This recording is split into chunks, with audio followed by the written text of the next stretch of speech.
O presidente do Senado quer encurtar em um mês a tramitação da reforma da Previdência.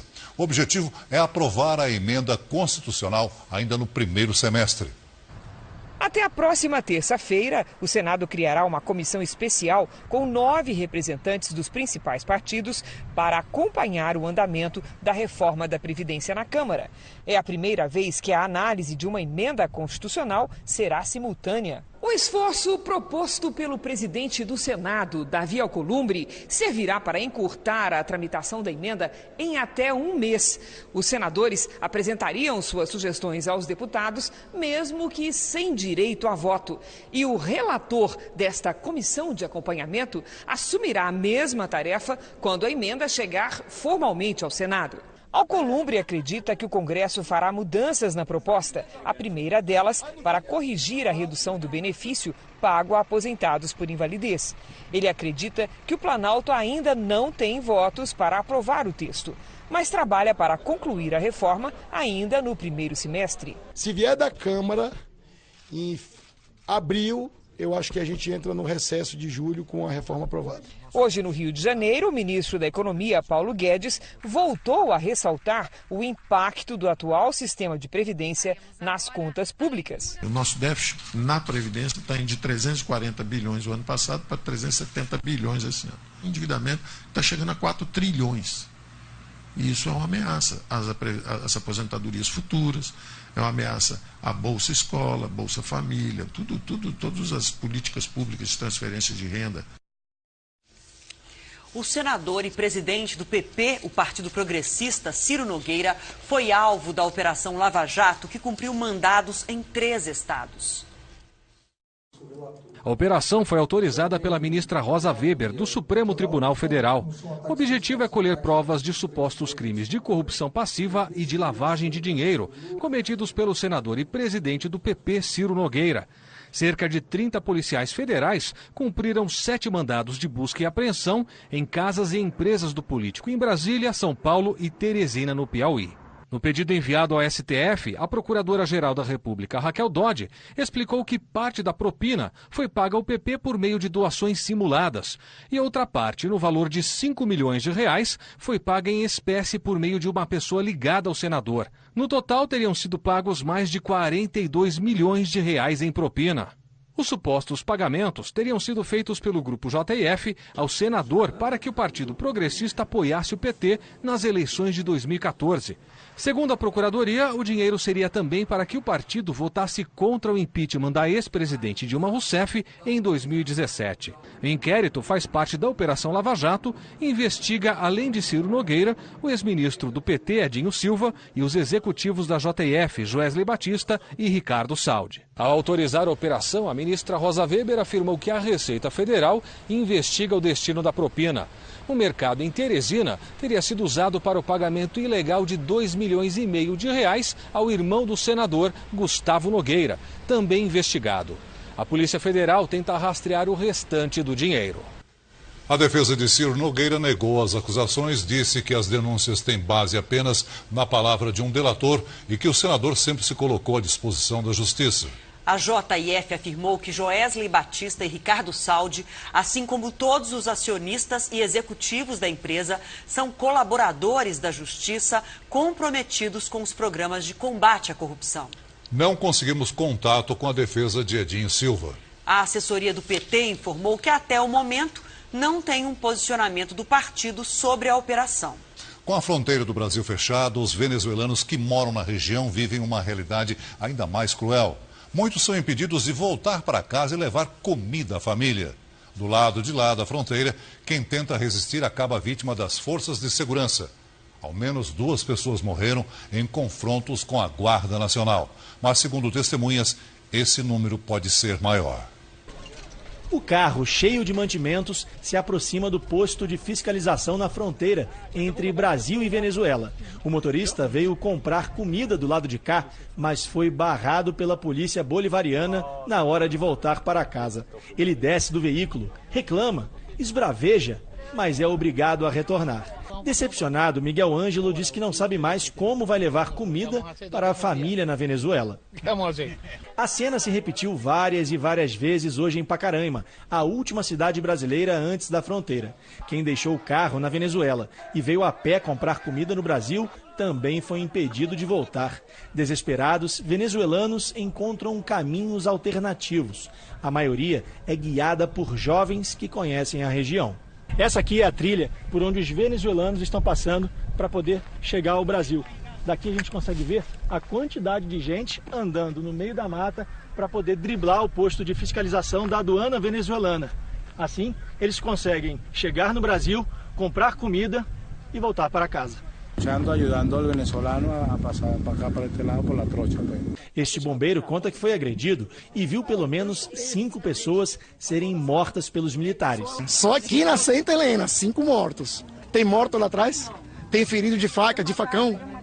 Senhoras, precisamos de ajuda, precisamos do Brasil. Com medo, muitos venezuelanos desistem de voltar para o país e tentam ir a pé até Boa Vista, a 200 quilômetros daqui.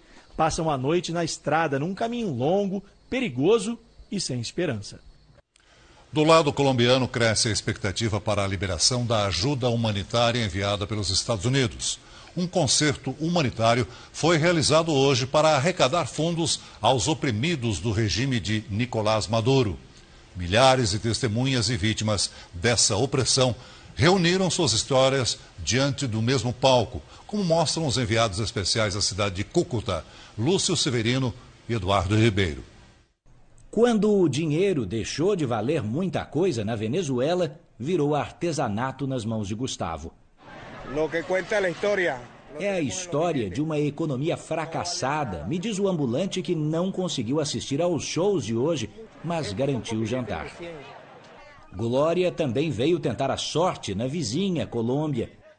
A maioria veio de branco, chegou cedo e foi lotando os arredores da ponte Tienditas, que se tornou um marco do isolamento venezuelano, desde que foi bloqueada por contêineres pelo governo Maduro no começo do mês.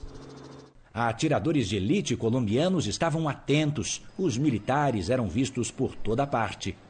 Enquanto os músicos se revezam no palco, lá de cima sobem drones a todo momento, monitorando os dois lados da fronteira. Nós estamos passando nesse instante por baixo de uma estrutura imensa, montada e inaugurada em 2015 para receber a passagem de até 10 mil veículos por hora. Mas nunca, desde a inauguração, nenhum veículo sequer passou por aqui, em função do estremecimento de relações entre os dois países. O espaço hoje é da multidão, tanto da Colômbia quanto da Venezuela.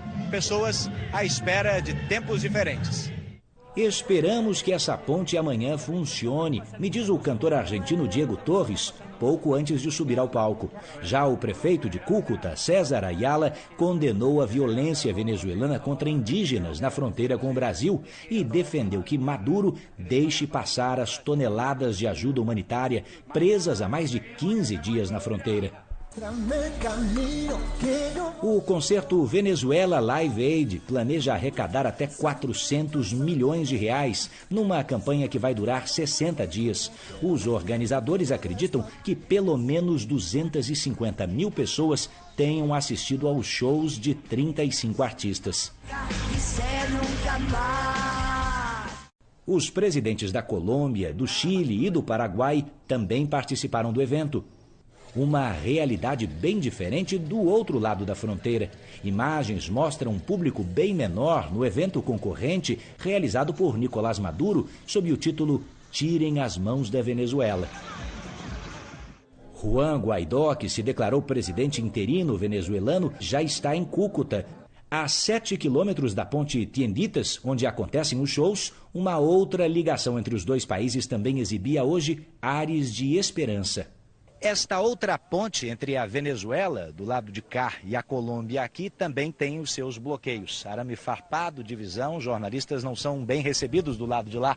E ali na placa de inauguração de 1969, a ponte tem 50 anos, se diz embaixo, como símbolo da união entre países irmãos. Pois hoje foi o dia em que estes dois povos irmãos se juntaram do lado de cá, para assistir de perto ao grito de muitos deles, por novos tempos na Venezuela.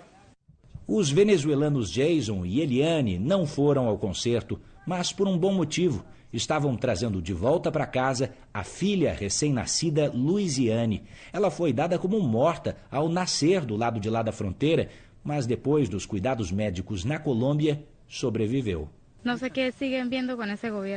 Minha filha viverá para ver outra Venezuela, me diz a mãe, enquanto o pai completa: isso vai mudar, porque já sofremos demais. Porque, em verdade, hemos sofrido demasiado. E nós vamos voltar ao vivo com o repórter Eduardo Ribeiro, que está na fronteira da Colômbia com a Venezuela. Nosso contato é por internet, por isso pode haver alguma variação no sinal, mas o Eduardo já está aqui com a gente. Eduardo, vamos falar sobre a tentativa de levar a ajuda humanitária. A gente sabe que não vai ser fácil fazer isso amanhã, com as fronteiras fechadas. Quais os planos são discutidos aí agora, nesse momento? As próximas horas serão de muita tensão, Adriana, essa é que é a verdade. Eu voltei agora há pouco de um galpão de mais de 1.500 metros quadrados, onde estão 543 toneladas de produtos de higiene, comida e, sobretudo, remédios. São grandes pacotes brancos que devem ser atravessados já nas primeiras horas do dia por 4 pontes que ficam aqui ao redor de Cúcuta.